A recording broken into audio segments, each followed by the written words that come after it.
Olá, bom dia a todos. A gente vai começar mais uma transmissão da Espiritualidade Sem Fronteiras. Meu nome é Leandra, mais conhecida como Lelê. Sou madrinha voluntária da Fraternidade. Vamos esperar o pessoal ir entrando.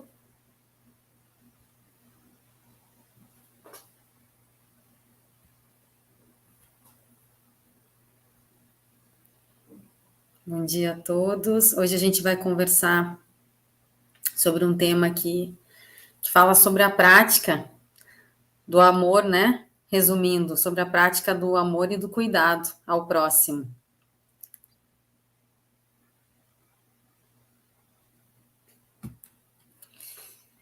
E aí, quem vai falar com a gente hoje é o pastor Enéas.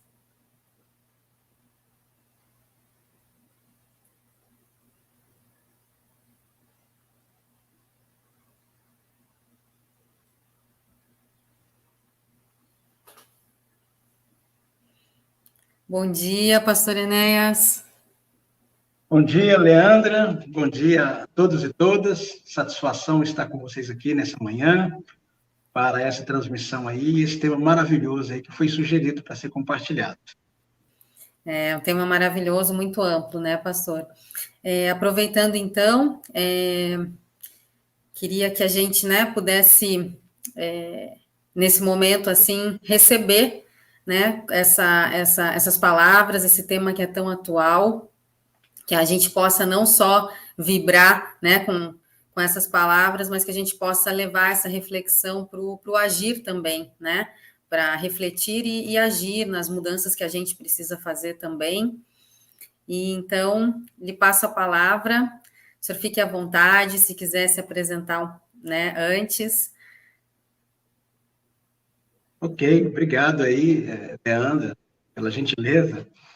Então, me chamo Enéas Alexandrino, sou pastor já há 25 anos, moro aqui na cidade de Belo Horizonte, onde também atuo no Ministério Pastoral, e já tive o privilégio de participar em outros momentos dos eventos promovidos pela Fraternidade Sem Fronteiras, e me sinto honrado com o convite de estar aqui com vocês hoje, né, nessa programação que eu praticamente já nesse mês vai estar celebrando aí um ano já que foi ao ar pela primeira vez, então me sinto honrado de estar aí nesse momento com vocês. Então, o tema que foi sugerido é sobre a espiritualidade no cuidado sem fronteiras. E penso que nada melhor para fundamentar a nossa reflexão nessa manhã, a nossa fala, depois a nossa conversa, o nosso diálogo, né? Já que nós vamos ter interações, escolher o texto do Evangelho de Lucas.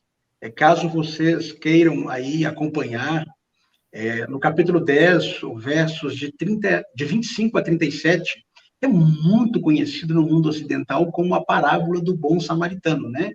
Acho que todos nós conhecemos essa parábola porque ela tem um papel muito importante na nossa cultura. Nós sabemos que tem aí hospitais, instituições diversas, voltado para a promoção da plenitude humana, que traz consigo esse nome, né? Que é uma homenagem a essa parábola famosa proferida por Jesus.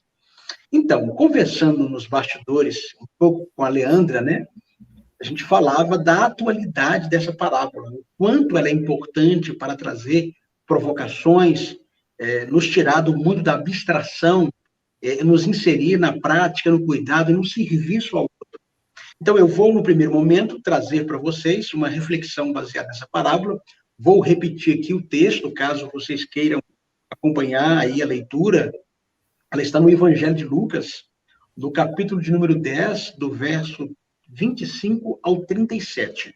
Eu não vou ler, mas eu vou praticamente narrar um pouco dessa parábola, porque ela aparece num cenário muito interessante. E vocês vão perceber que, normalmente, no contexto em que essa parábola ela aparece no ministério de Jesus, ela tem algumas semelhanças com aquilo que nós estamos vivenciando ou experienciando hoje em nosso contexto, seja no aspecto político ou religioso. Então, acho muito pertinente nós compartilharmos sobre ela. No primeiro momento, nós vamos observar que ela tem mais de uma etapa. Na primeira etapa, um perito da lei, um especialista na lei de Moisés, ele se apresenta diante de Jesus e pergunta sobre qual seria o maior mandamento, ou sobre a vida eterna, e Jesus começa um diálogo com ele, e esse diálogo começa a ter algumas progressões, e Jesus pergunta a ele como que ele interpreta, como que ele entende o maior mandamento, né? E aí, de repente, ele fala para Jesus que o maior mandamento, baseado na leitura que ele faz de Levíticos, capítulo 19, versículo 18, e Deuteronômio, capítulo de número 6, versículo 5, que o maior mandamento era amar a Deus de todo o teu coração, de toda a tua alma, de toda a tua força, e o próximo como a ti mesmo. E aí, quando ele responde, sintetizando aí toda a lei de Moisés, nesses dois mandamentos, imediatamente ele insere um segundo momento sobre quem é o próximo. Essa pergunta é muito interessante, porque ela vai movimentar e ela vai justificar a parábola que Jesus vai contar para responder esse segundo momento, nesse debate que se apresenta no ministério de Jesus publicamente. Observem bem, no segundo momento, para Jesus responder, esse perito da lei, esse especialista na lei de Moisés, Jesus vai recorrer a uma parábola. Nós conhecemos que Jesus, partes significativas dos seus ensinamentos, das suas falas, elas estão baseadas em parábolas, né? São formas pedagógicas de comunicar sobre o reino de Deus, sobre o governo de Deus na história humana. E aí, nessa parábola, o que nós vamos perceber? Primeiramente, é que Jesus vai levá-lo, como muito bem falado aí pela Leandra, a sair desse mundo de abstração, de perguntas, de debates intermináveis, e vai inserir ele num aspecto mais prático. E as parábolas, elas têm esse caráter, né? A própria elaboração das parábolas, elas não são construídas a partir dessa herança grega que nós temos de abstração. Elas estão mais vinculadas a elementos mais práticos, concretos. E essa concretude que reflete o mundo das parábolas, ela também é um convite para os ouvintes e os leitores a se inserirem também, a participarem. Ou seja, é impossível nós ouvirmos uma parábola como essa que nós vamos compartilhar aqui hoje e ficar de braços cruzados, porque a parábola é um convite a irmos e fazer a mesma coisa. É o que ele vai concluir para esse intérprete da lei, que ele não poderia cruzar os braços mais e ficar nesse mundo de abstração. Mas ele precisaria ser protagonista desse processo todo e participar desses processos nos quais a parábola vai provocar. Olha só, quando Jesus propõe falar sobre a parábola, o que nós precisamos entender sobre as parábolas? Elas vão inserir-nos no mundo de era uma vez. Elas vão nos inserir num contexto do intemporal dos contos e das histórias de caráter fictício. Nas parábolas, não importa ser situado com precisão. Não existe esse rigor. Embora nós vamos perceber que Jesus, ao contar essa história, ele vai fazer com certa maestria, porque também nós vamos observar, ao longo dessa parábola, que Jesus vai trazer elementos presentes na cultura dele. Ele vai fazer denúncias importantes sobre algum tipo de violência que era praticado nesse ambiente.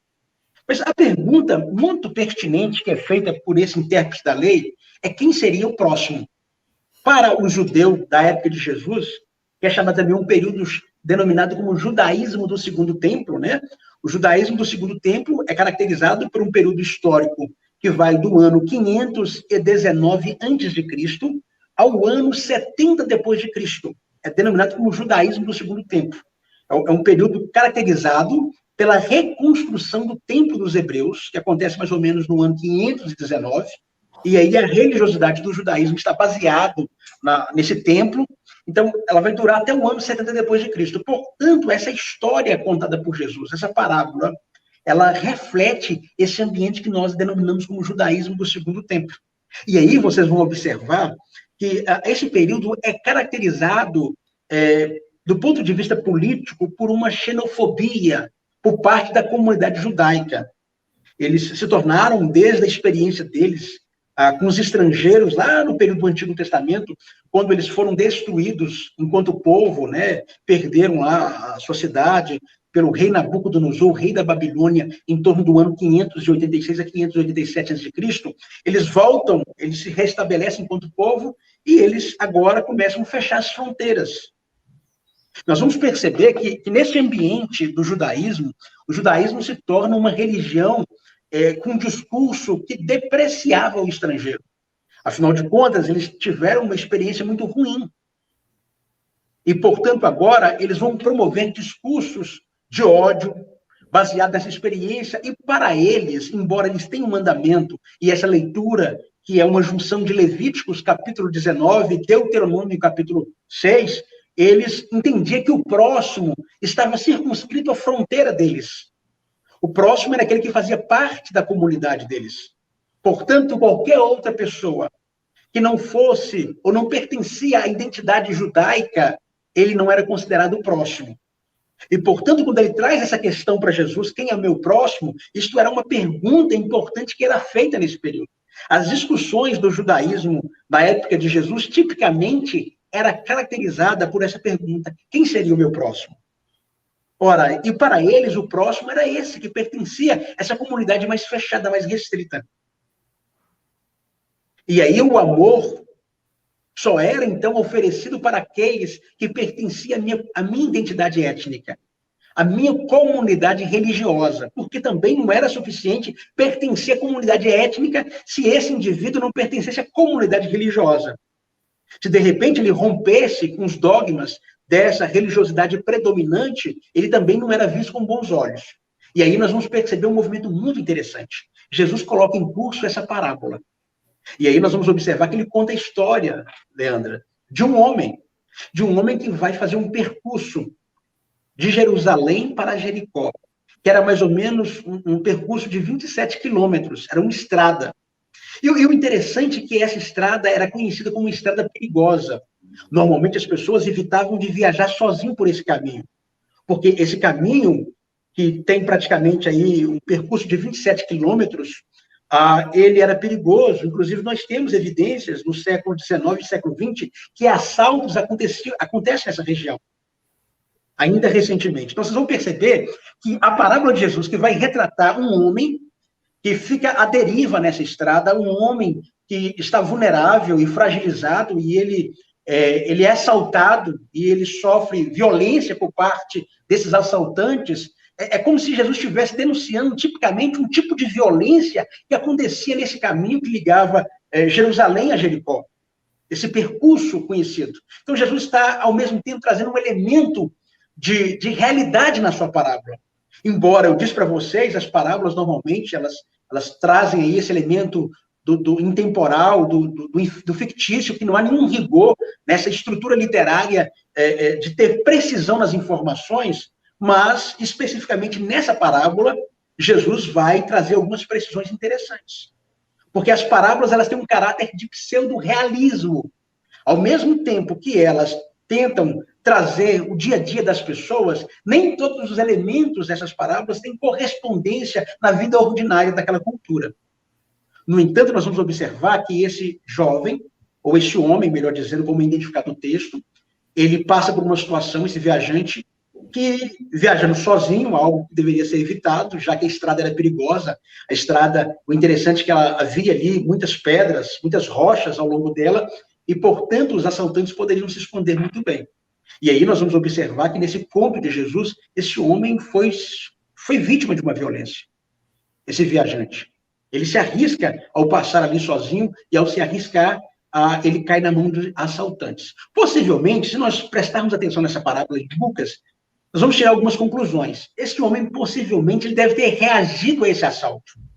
Os assaltantes, no Oriente Médio, eles não agridem as pessoas, né? Eles não matam as pessoas, melhor dizendo. Eles batem na sua vítima quando esta mostra resistência ou reação ao seu assalto.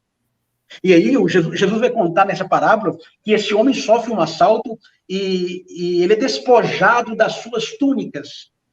Ou seja, ele é despido na parábola. Portanto, vocês vão observar que essa parábola está assumindo um caráter interessante.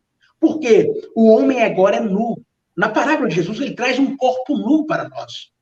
um corpo despido. E normalmente, nesse contexto de Jesus, as pessoas não eram reconhecidas ou identificadas pelo documento que elas possuíam. Elas não portavam um documento como nós hoje.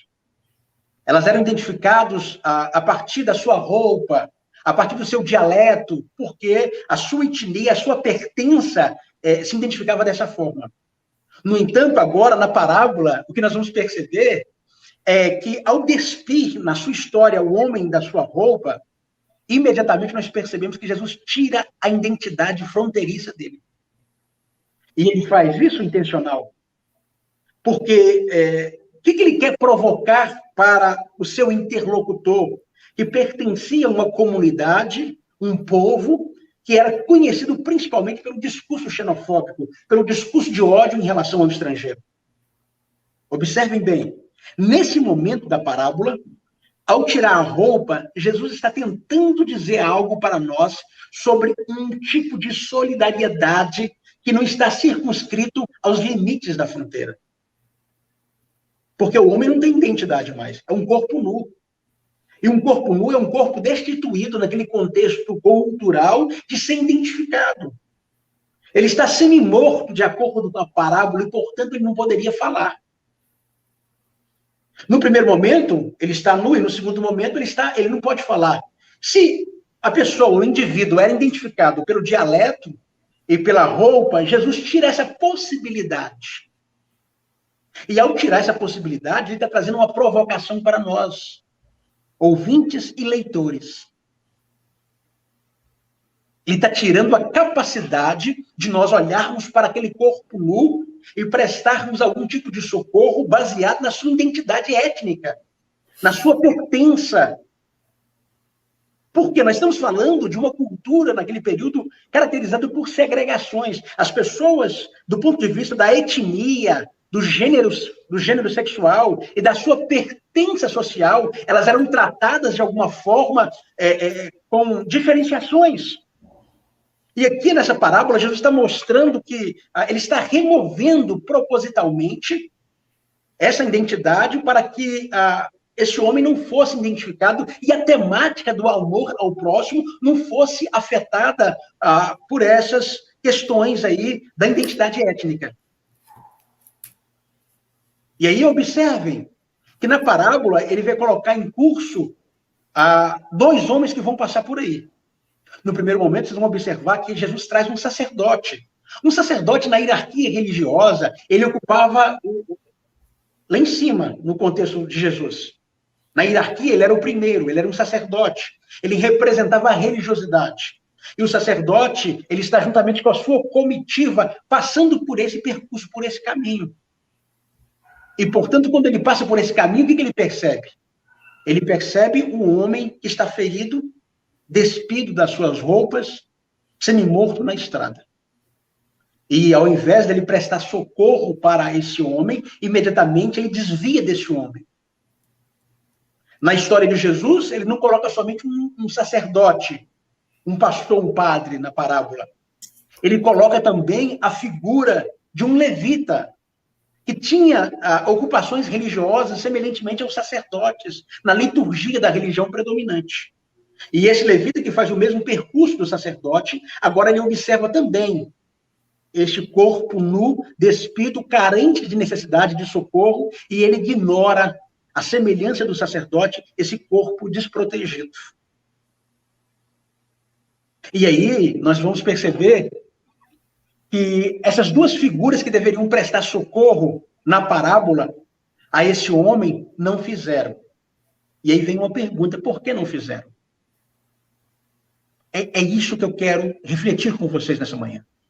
E por que não fizeram nenhum movimento em direção a ele? Ora, de acordo com a religiosidade judaica, eles poderiam apresentar como objeção o fato de que eles não poderiam ter contato com o morto para não se contaminar. Se nós observarmos o livro de Números, lá no Antigo Testamento, capítulo 19, versículo 11 e 13, fala que se tivesse contato com o morto, ficaria impuro por 7 dias. E Levíticos, capítulo 21, versículo 1 ao 4, e o versículo 11 vai falar que ele estaria inapto para o exercício do sacerdócio. No entanto, se nós prestarmos atenção, Nós vamos tirar algumas conclusões interessantes. Esse homem, o sacerdote e o levita, eles não estão indo para o exercício religioso. Eles estão voltando do seu exercício religioso. E, portanto, eles estavam num período de folga prolongado. O que permitia a eles socorrer esse homem. Porque a vida é mais importante do que as crenças e do que os dogmas. E aí eles poderiam simplesmente acolher esse homem. No entanto, eles não fazem isso. Eles estavam indo para casa. Parte significativa dos sacerdotes moravam nessa região de Jericó, nessa cidade. E, portanto, possivelmente, Jesus está denunciando uma situação muito delicada. Ele está dizendo que a religiosidade predominante na representatividade dos seus líderes eclesiásticos, eles lidavam com corpos nus constantemente, com pessoas que eram despidas da sua dignidade, pessoas que eram expostas. No entanto, essa religião não fazia nada em prol dessas pessoas, dos corpos nus, que eram vítimas de uma violência ali naquela estrada. Ora, nós vamos observar que o Código de Santidade foi uma desculpa. O livro, o texto, o papel, a lei foi usado para justificar o não movimento que eles deveriam fazer em relação a esse sujeito. Só que Jesus está trazendo uma provocação aqui para nós. E qual seria essa provocação nessa parábola? Muito pertinente. Ele quer dizer para nós que numa situação como essa, o código do qual nós devemos valer dele não é o código de santidade, não é o código de moralidade, é o código de misericórdia, de compaixão. A misericórdia, ela fala mais alto. A misericórdia, nesse momento, deve ser aquilo que nós devemos utilizar para fazer um movimento em relação às pessoas. Sim. A misericórdia é o que deveria ser usado aqui, e ela não foi usada por esse homem. A compaixão. A compaixão é esse sentimento profundo que, diz o texto logo depois, que um samaritano que aparece no cenário, de forma improvável, já que todo mundo esperava que Jesus trouxesse para a sua parábola agora um herói judeu. Sim, um judeu, um herói, já porque o sacerdote não foi herói. O levita não foi herói, eles não representaram a causa do povo, eles não foram símbolo da solidariedade. Então, todo o povo que ouvia Jesus nessa parábola, que eram judeus, eles aguardavam que Jesus trouxesse um herói na parábola. E quem seria esse herói? Seria praticamente um judeu comum do povo, um leigo. No entanto, pessoal, de forma surpreendente, Jesus traz um samaritano. E quem que era o samaritano? O samaritano era o odiado dos judeus, era objeto de ódio. Objeto de todo tipo de discurso xenofóbico que existia. Os judeus eram odiados porque samaritanos não queriam contato com os judeus. Os samaritanos tinham 5 séculos que eles evitavam de contato com os samaritanos. Os samaritanos, para eles, eram pessoas odiadas, impuras, porque do ponto de vista da etnia, eles tinham questões políticas mal resolvidas desde o Antigo Testamento. Do ponto de vista religioso, eles eram sincréticos e, portanto, não representavam a ortodoxia judaica. Ora, Jesus traz uma pessoa odiada pela religião e traz para a sua história agora. E quando ele traz esse samaritano, ele está provocando a ortodoxia predominante, que não era capaz de fazer nenhum movimento diante de uma situação de violência, no qual a vítima estava ali, exposta, e a sua vida clamava por acolhimento. Observe, pessoal, que diz o texto que ele, o samaritano, foi tomado por compaixão, por misericórdia.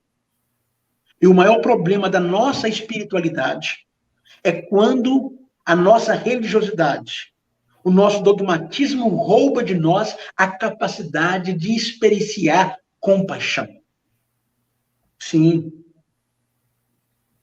Nós somos praticamente desumanizados quando nós não experimentamos esse sentimento. A compaixão é um alimento profundo. Ela é um sentimento profundo de ternura que nós experimentamos. Um tipo de revolver-se dentro, pelas nossas entranhas. Compaixão é sentir com o outro, é achegar-se ao seu lugar. Compaixão é assumir-lhe a experiência do outro. Isso atinge o próprio centro da pessoa, atinge na sua própria anatomia, na própria víscera. Compaixão, portanto, é um sentimento visceral. É uma imagem que Jesus recupera aqui, que vem de uma experiência humana concreta, no qual as emoções atingem o aparelho digestivo, o estômago e o intestino, que é o centro da reelaboração humana. E Jesus mostra que esse homem herege, esse homem excluído, destituído da ortodoxia, ele experimenta compaixão, enquanto a religiosidade daqueles homens, em nome de uma ortodoxia, havia roubado essa compaixão, essa capacidade humana de se colocar no lugar do outro. Nós vamos perceber que o samaritano em questão, que aparece na cena dessa história de Jesus, ele não permite que a ausência de fronteiras naquele corpo fizesse com que ele evitasse o socorro e esse sentimento profundo. Ora, pessoal, as crenças são importantes. As crenças falam da nossa identidade. Mas as crenças, as nossas confissões de fé, os nossos dogmas, não podem nos desumanizar a ponto de nós perdermos esse sentimento profundo de se colocar no lugar das pessoas que sofrem, das pessoas que padecem. O nosso código de santidade tem que ser substituído nessa parábola pelo código de misericórdia e compaixão. Precisamos sentir essa capacidade, essa sensibilidade que Deus colocou em nós enquanto Criador, de sentir pelo outro. E, portanto, essa parábola é uma provocação que nós precisamos extrapolar os limites da fronteira. A fronteira da religião, a fronteira da moralidade, porque o moralismo, ele não faz sentido nesse momento. Você não pode culpabilizar a vítima, você não pode responsabilizar a vítima baseado no seu conjunto de crenças de moralidade. Você precisa movimentar em direção à vítima. Vítima é vítima em qualquer situação e circunstâncias. Mas quando nós substituímos o discurso o código da misericórdia pelo código da santidade, nós queremos legitimar, de alguma forma, por que a vítima está sofrendo. Nós não temos que justificar o sofrimento, a miséria humana, a desgraça. Nós não temos que fazer isso. Nós temos que nos movimentar.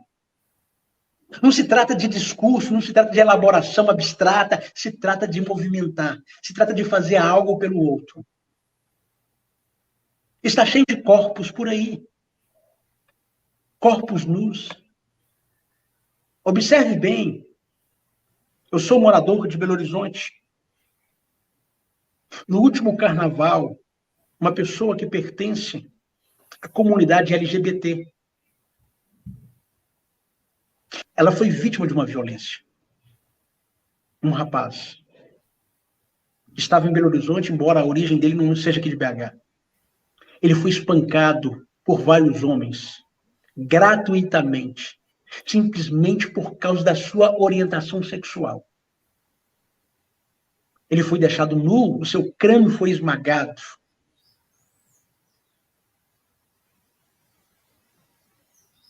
A religião, ela pode, nesse momento em que nós percebemos que nós somos o país que mais consumimos pornografia do mundo LGBT, mas também somos o país que mais matamos pessoas da comunidade LGBT.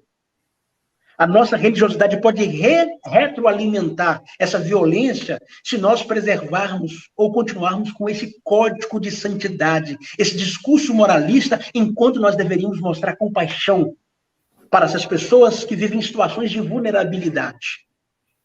Quando nós negamos os direitos dessa comunidade, quando nós deixamos de fazer algo por elas, quando nós deixamos de experimentar compaixão, é porque a nossa religiosidade foi capaz de nos desumanizar. Porque a compaixão é algo que nós podemos sentir enquanto seres humanos. É algo comum que nós compartilhamos. Porque é algo vivenciado na dimensão da própria humanidade, da própria anatomia humana. Então, a minha provocação inicial aqui, e eu gostaria de abrir aí para um bate-papo com a Leandra, conhecida aí no Brasil todo agora por Lelê, é falar para vocês que as fronteiras não podem ser limite do cuidado. As nossas crenças, as nossas diferenças não podem nos desumanizar. Precisamos ser homens e mulheres que experimentam a humanidade. Nós compartilhamos uma mesma humanidade. E quando o dogmatismo é capaz de nos roubar essa religiosidade, nós deixamos de perceber a provocação de Jesus, entender a sua profundidade. E a profundidade dessa provocação é justamente essa. O cuidado não tem limites fronteiriços. O cuidado, na nossa espiritualidade, ele parte daquilo que nós compartilhamos. Humanidade. Somos humanos. Enquanto humanos, Lelê, precisamos aí nos movimentar, movidos por esse sentimento profundo de misericórdia. É isso mesmo, pastor. E assim, ontem, né, eu tive a grata oportunidade da gente conversar um pouquinho sobre o tema, né? E como eu falei, muitas reflexões, é um tema muito atual. E aí, escutando novamente o senhor falar, vem aquela história, né? Quando fala das fronteiras, por que a gente tenta se justificar dentro de um suposto círculo seguro, né? Então, assim, poxa, eu vou defender o meu país e o que estiver acontecendo com o povo do resto, né, é problema deles. Quando o senhor traz também, né, da parábola, a questão do corpo nu, isso é muito forte, assim, porque isso serve para muitos campos hoje, né, muitos campos. Se a gente olhar para o lado, né, é um estereótipo que nós, né, que o homem criou, para também se justificar, né, para justificar da sua ausência, a ausência do agir, assim.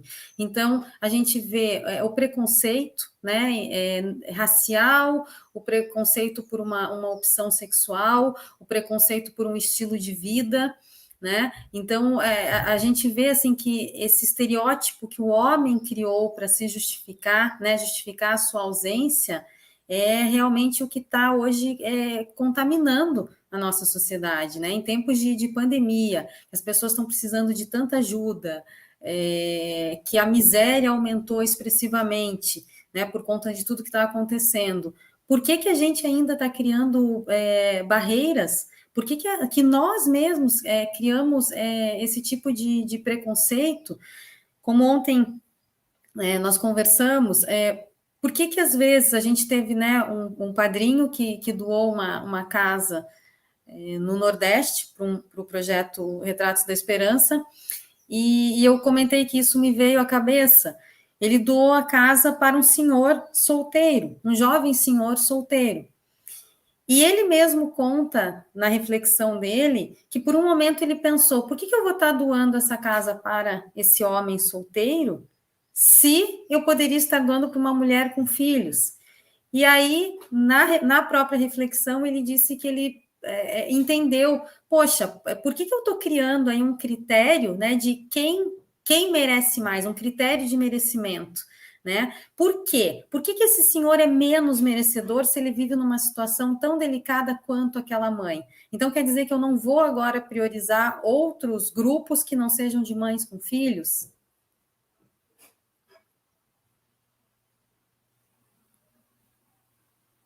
Seu som está mutado, pastor.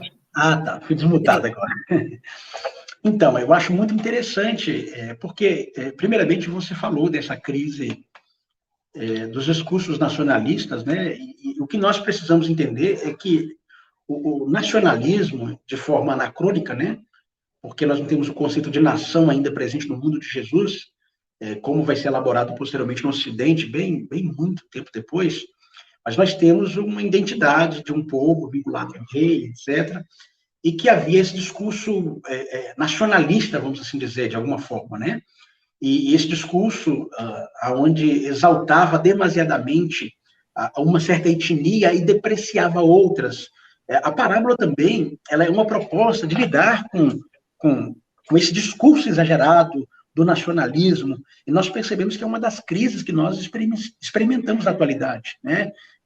A própria questão do refugiado hoje no mundo todo, nós percebemos aí que é uma situação muito delicada no século XXI, muito sensível, cada vez mais o discurso do ódio tem aumentado, as pessoas têm responsabilizado, principalmente em alguns contextos da Europa, o refugiado tem sido perseguido, tem ouvido constantemente o ódio, sendo maltratado, justamente porque ele é responsabilizado por uma lógica perversa, como se ele fosse culpado de perder, diante das guerras que foram experienciadas no seu país, o seu lar, um amparo, uma segurança. Interessante nesse sentido, Lelê, que se nós prestarmos atenção, normalmente aquela cultura de Jesus, que era uma cultura de vergonha, né? Eles culpabilizavam também a vítima. E normalmente a pergunta que se fazia era: o que aquele homem estava fazendo ali na autoestrada, naquele caminho, vamos assim dizer, sozinho? Porque normalmente as pessoas faziam aquele percurso com comitivas, acompanhados. Então, ou seja, era muito comum eles potencializar a culpa. A culpa, nesse sentido, como muito bem colocado por você aí, é um elemento próprio da religiosidade. A religião instrumentaliza a culpa para produzir volume, para tornar as pessoas vítimas e ser tirana com as pessoas. No entanto, Jesus, no seu evangelho, ele não trabalha com a culpa. Ele diz assim, quando todos queriam condenar uma mulher pela a sua violação ao código sexual da sua época, ele diz assim: eu não te condeno, mas vai e não peques mais, ou seja, vai e seja protagonista da sua história, assume direção da sua vida, não permite que a religião potencialize a culpa, porque a religião precisa da culpa para produzir volume, para produzir ativismo religioso. A religião depende disso. Então, essa lógica aí da culpa, Jesus não permite que os seus ouvintes eles se prostrassem diante da culpa. E quantas pessoas aí, elas se prostram diante da culpa, pessoas que foram vítimas de abuso, foram vítimas de violência. Nós percebemos uma situação recente aí no Brasil, na semana passada, de uma mulher que estava andando de bicicleta e ela foi vítima aí de um homem que, ao tentar colocar a mão nela, ou colocou a mão nela, jogou ela no chão. Algumas pessoas vão produzir ainda discurso moralizante porque ela estava com a roupa que ela estava. Meu Deus do céu! As pessoas não percebem a loucura que é isso. Ela foi vítima. Ela é a vítima. Ela não é culpada. E, no entanto, nós somos capazes de produzir esse tipo de discurso. Isso em tudo, né, pastor?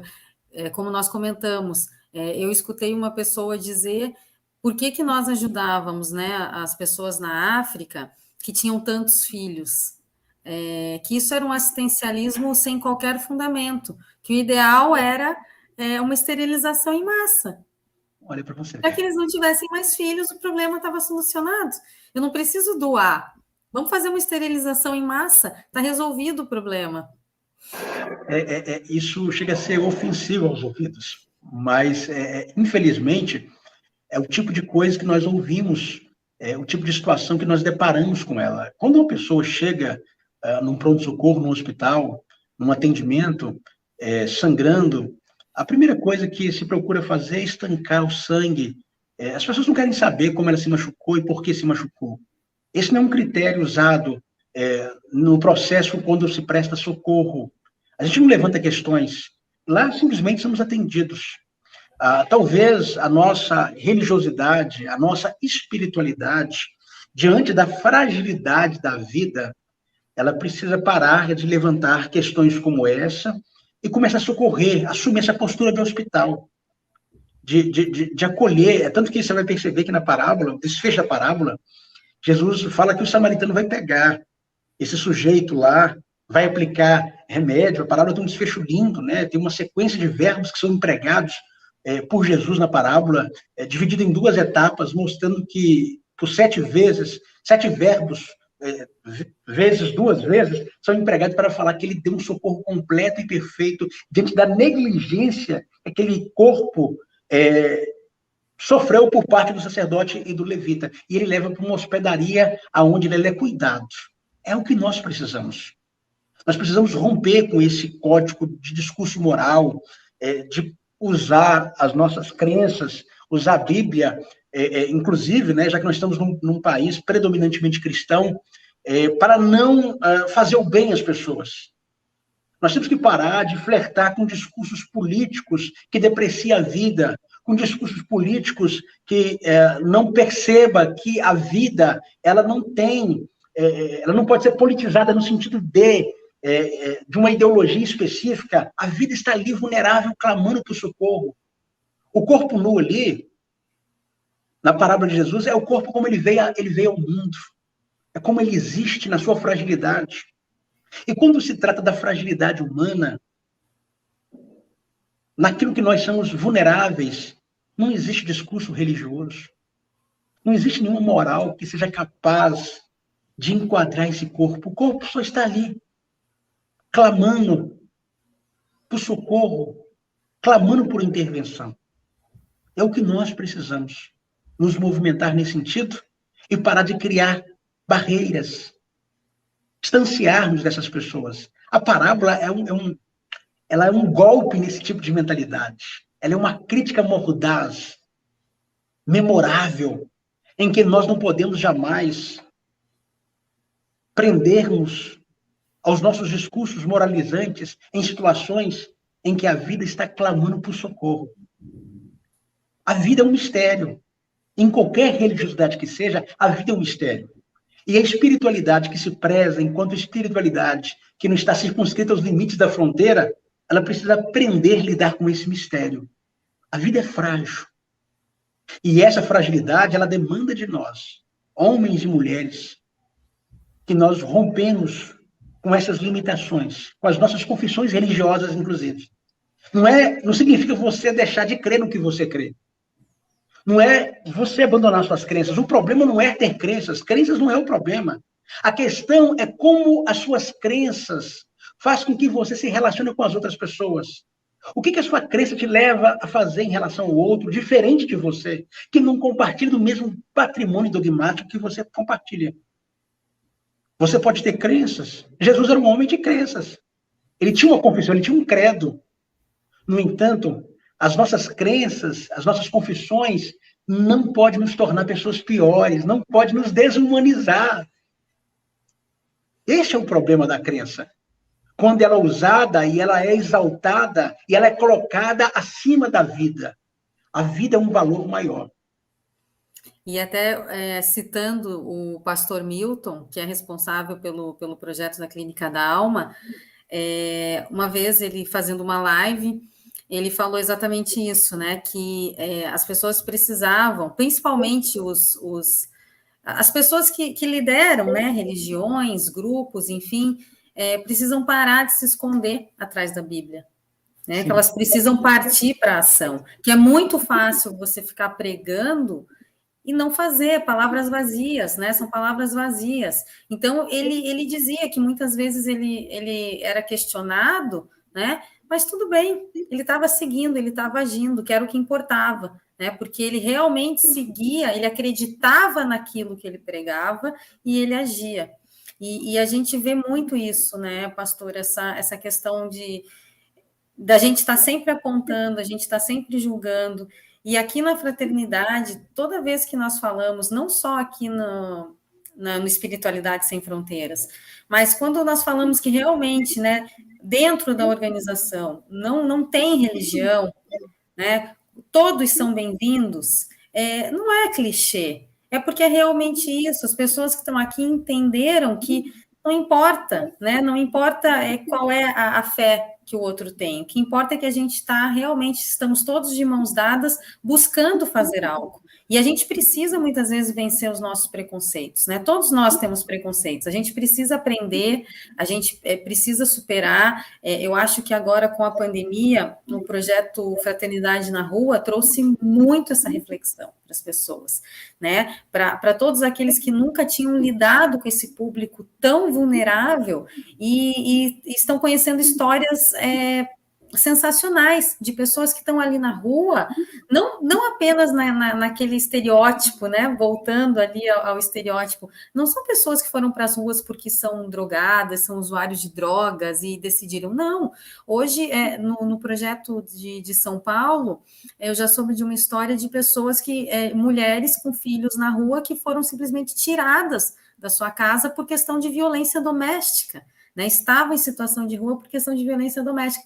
Então, mais uma vez, a gente tirar, né, a gente sair do lugar comum, desse pensamento preconceituoso que nós temos, né, de olhar para o outro e julgar pela aparência, e começar realmente a sair desse lugar comum e entrar nessa reflexão, entrar que a gente pode fazer qualquer coisa, né? Se não for uma ajuda financeira, a gente pode, sabe, doar alguma coisa que tem em casa que realmente não vai te fazer falta, ou buscar a ajuda de outras pessoas, criar uma corrente, né, para ajudar, para olhar o próximo. Acho que isso nutre a alma, né? A gente foge do lugar comum de não querer enxergar, porque é fácil a gente não querer enxergar. É fácil eu estar dentro da minha casa, tá chovendo lá fora, mas eu tô seca aqui dentro, né? Eu tenho um teto, tá tudo bem, né? Eu vou andar na rua, tem um monte de gente pedindo comida. Eu que falo de Florianópolis, é uma cidade que está vivendo um momento delicado também em relação à pandemia. A gente vê um aumento grotesco de moradores de rua, mas é muito fácil eu passar dentro do meu carro e simplesmente fingir que nada está acontecendo. É mais fácil. Mas e aí? Qual fica o meu sentimento, né? Como ser humano, né? Sem se ligar à religião. Eu, com aquele que realmente é meu irmão, será que eu aprendi o que é esse olhar? Então, Lili, alguns anos atrás, inclusive no evento da Fraternidade Sem Fronteiras que houve em Belo Horizonte, aqui no estado do Mineirão, eu tive o privilégio de participar de um diálogo interreligioso, e lá também anunciei o lançamento de um livro que eu escrevi sobre o profeta Jonas, que reflete um pouco sobre essa questão das fronteiras, né? O tema, inclusive, ele é baseado um pouco nessa temática. E no livro eu mencionei, em dado momento, né, na escrita, que no terceiro setor, a Fraternidade Sem Fronteiras foi uma das maiores dádivas que nós tivemos nos últimos anos. Porque essa proposta aí, essa forma de solidariedade que tem aí alcançado países na África, por exemplo, né? Não só aqui no Brasil, mas uma atuação muito linda na África, é um exemplo que nós precisamos nos inspirar nele, né? Ele é uma coisa extremamente revolucionária. Então, assim, e isso para além daquilo que tem sido feito aí pela Fraternidade Sem Fronteiras, nós precisamos refletir mesmo as nossas relações interpessoais, a nossa capacidade de se colocar no lugar dessas pessoas. Porque não tem como mais tentar justificar com os nossos discursos, depreciar essas pessoas, porque elas estão em um estado de vulnerabilidade. E quando se trata disso, a nossa fala ela pode ser um problema. As nossas justificativas para legitimar o nosso movimento, ela é problemático, porque, olha só, coisa interessante, um abraço aí para o pastor Milton, que você lembrou dele muito bem, mas olha que legal o que você mencionou, porque essa fala do pastor Milton, quando ele diz que as pessoas têm que parar de esconder atrás da Bíblia para não fazer o bem, olha, infelizmente é isso. E se você observar, a Bíblia era usada ali enquanto texto dos judeus, a Torá, o Antigo Testamento, como cristãos chamam, né? Para não fazer nada em relação ao homem que estava ali. Eles usavam um texto bíblico para se esconder no seu discurso moralizante. E é triste, porque quando nós fazemos isso, nós não alcançamos o espírito da Bíblia, o espírito do mandamento, o espírito da lei. Porque, ou seja, essa ideia, por exemplo, de se esconder atrás de algumas prerrogativas, de se esconder atrás de alguns discursos de santidade, para não fazer o bem ou para privar-se de fazer o bem para o outro, perder o significado da lei. O próprio Jesus, em Mateus capítulo 23, ele vai acusar a religiosidade convencional da sua época, com a sua moral, que eles produziam um tipo de justiça em que eles valorizavam muito o que era quantitativo e não aquilo que era qualitativo. Então, Jesus diz assim, vocês querem, por exemplo, dar o dízimo da hortelã, do odre, das plantas pequenininhas, do cumim. Vocês não querem violar as regras pequenininhas da lei. Vocês deixam de engolir um mosquito para engolir um camelo. Então, com esse tipo de religiosidade, em que nós buscamos uma justiça quantitativa, disse Jesus, vocês perdem a essência da lei. A essência da lei está na misericórdia, está na justiça, está no amor, está na fidelidade. E vocês estão abandonando essa mensagem, querendo produzir performances, querendo produzir resultados, muita quantidade, muito volume. Jesus sempre suspeitou de uma religiosidade que produz muito volume. Porque o que é qualitativo não está no volume, não está na quantidade que nós produzimos, mas está na essência. Por isso, agora, nessa parábola, ele quer resgatar justamente essa essência. E essa essência implica não se perder nos detalhes, não se perder na quantidade, nas regras, mas se concentrar naquilo que é elementar, naquilo que é essencial, naquilo que nós precisamos fazer. E, portanto, essa crítica, muito bem colocada na parábola, ela permanece como uma crítica para nós hoje. Uma crítica para a situação que nós vivemos, para as situações do qual você está falando aí, que nós estamos vivendo a pandemia. Gente, nós estamos vivendo na pandemia, parece que a pandemia potencializou ou mostrou um lado oculto, obscuro entre nós. As redes sociais se tornaram um campo de batalha, onde pessoas religiosas estão mostrando o seu ódio, o seu discurso xenofóbico. Olha o que nós estamos vivendo em relação ao país asiático, que foi responsabilizado pela origem do vírus. E nós temos um tsunami de discurso xenofóbico em relação aos chineses. E nós não percebemos que em toda a época que nós vivemos um tipo de crise, esses discursos xenofóbicos são produzidos porque eles representam uma inabilidade que nós temos em lidar com a crise. Assim como os países também que têm lá vivenciado esse êxodo dos imigrantes, eles mostram uma inabilidade para lidar com isso, porque quando você vai analisar os dados, você percebe que a presença lá dos imigrantes, elas não desfrutam dos benefícios do governo no sentido como é falado. É uma minoria insignificante que não afeta a vida dos nativos.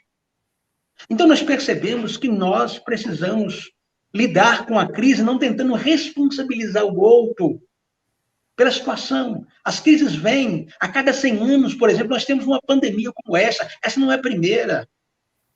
Mas esta é a primeira pandemia na história humana que nós respondemos em tempo hábil com uma solução, uma vacina, como aconteceu aí. É a primeira vez na história humana. Mas a pergunta não é por que acontece pandemia. Isso está no campo da abstração. O que nós podemos fazer para minimizar o sofrimento das pessoas? Lele, eu sou de uma igreja que na pandemia nós fechamos as portas, entregamos o nosso espaço, onde nós nos reunimos, que era alugado, e pegamos todos os nossos recursos que foram produzidos nesse período, econômicos, reunimos virtualmente, até hoje estamos assim, para comprar álcool em gel, para comprar máscaras, para produzir material, para socorrer pessoas em ambientes de periferia que não tinha como se proteger, pessoas que não tinham o que comprar, que não tinham como se encaixar nesses procedimentos higiênicos. Porque é isso que nós precisamos fazer. Nós precisamos entender que as pessoas estão em tempo de vulnerabilidade. Nós não estamos no momento de negar. Psicológico, né, pastor? Vulnerabilidade física e psicológica. Principalmente, olha quantos problemas a pandemia não potencializou, crises conjugais, violência doméstica. Meu Deus, nós estamos num país onde as mulheres sofrem. Olha só como que a pandemia potencializou o sofrimento feminino. Olha, nós estamos num ambiente, num país onde predomina a misoginia. O feminicídio está presente aí, olha para você ver. O abuso contra crianças também, um índice altíssimo de crianças e adolescentes sendo abusadas dentro de casa. Tudo E foi potencializado. aproveitando o gancho, pastor, a gente está quase no fim, mas quando o pastor traz, mais uma vez, né, a questão dos refugiados, que nós não sabemos lidar com isso. Nós não sabemos e parece que não queremos, né? Porque no nosso projeto Brasil Coração que Acolhe, no ano passado, o general que estava comandando a operação, imagina, ele era o responsável pela operação naquela época que nós conversamos. Nós estávamos ali num grupo do pessoal do projeto e ele perguntou para mim como é que estava aqui no Sul o recebimento, né, dos imigrantes, enfim, para serem interiorizados, né, recomeçarem as suas vidas, como é que estava aqui no Sul. E eu falei que a gente não tinha divulgação aqui no Sul sobre isso. É muito pouco, assistindo os jornais locais, não se vê falar. Apesar da gente ter várias indústrias, né, enfim, frigoríficos, no oeste do estado, que estão recebendo, a gente não tem essa notícia, parece que não é importante tratar sobre isso, né? E ele falou que as pessoas culpavam, né, uma crise econômica no país e as fronteiras precisavam ser fechadas, né, isso que a gente escuta, porque isso ia prejudicar a economia do país. E aí foi o que ele falou. Em Boa Vista, Manaus ali também, né, que é meio que a porta de entrada, se tornou um caos, porque não existiram políticas públicas, né, nem a longo prazo para se preparar para aquela situação. Então, a população se revoltou, a população local, porque não estava entendendo aquela demanda. Mas aí ele falou, num país do tamanho do nosso, e aí ele deu números, né, 200 mil, enfim, não vai fazer diferença alguma, não vai ter impacto econômico, nem dentro da saúde, quer dizer, Desmistifica, né? é um cara extremamente preparado.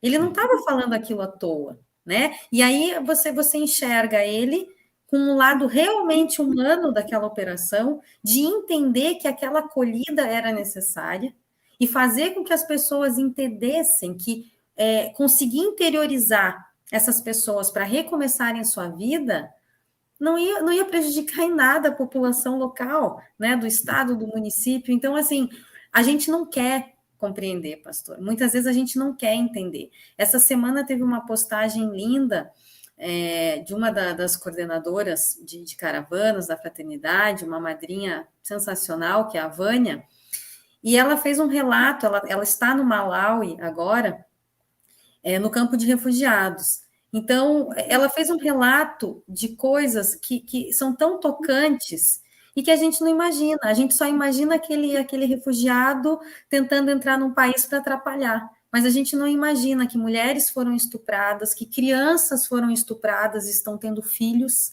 né, que viram seus pais, seus familiares sendo assassinados, que estão dentro de um campo de refugiados, não têm permissão para trabalhar nem sair lá de dentro.